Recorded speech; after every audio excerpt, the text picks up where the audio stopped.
প্রথম ধাপে 1,80,000 রোহিঙ্গাকে মিয়ানমারে ফিরিয়ে নিতে রাজি হয়েছে দেশটির সরকার। এমন তথ্য জানিয়েছে প্রধান উপদেষ্টার প্রেস উইং। থাইল্যান্ডের ব্যাংককে ষষ্ঠ বিমস্টেক শীর্ষ সম্মেলনের ফাঁকে বাংলাদেশের প্রধান উপদেষ্টার উচ্চ প্রতিনিধি ডক্টর খলিলুর রহমানের সঙ্গে বৈঠকে মিয়ানমারের উপপ্রধানমন্ত্রী ও পররাষ্ট্রমন্ত্রী ইউ থান শোয়ে এ সিদ্ধান্তের কথা জানান। তিনি বলেন, বাংলাদেশে আশ্রয় নেওয়া 8 লাখ রোহিঙ্গার মধ্যে 1,80,000-কে প্রত্যাবর্তনের জন্য উপযুক্ত হিসেবে চিহ্নিত করেছে মিয়ানমার।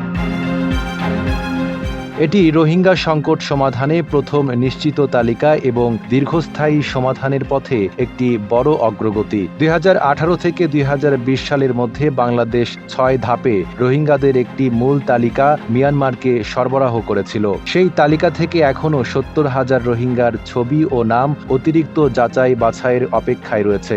মিয়ানমার কর্তৃপক্ষ নিশ্চিত করেছে, মূল তালিকায় থাকা অবশিষ্ট 5,50,000 রোহিঙ্গার তথ্য দ্রুত যাচাই করে ফেলা হবে। দেশ জুড়ে তোলপাড় ওয়ালটন ফ্রিজ কিনে আপনিও হয়ে যেতে পারেন মিলেনিয়ার।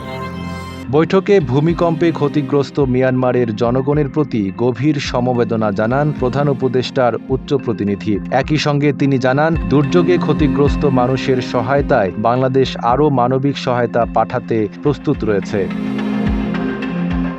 নাইম আরাবী, ঢাকা পোস্ট।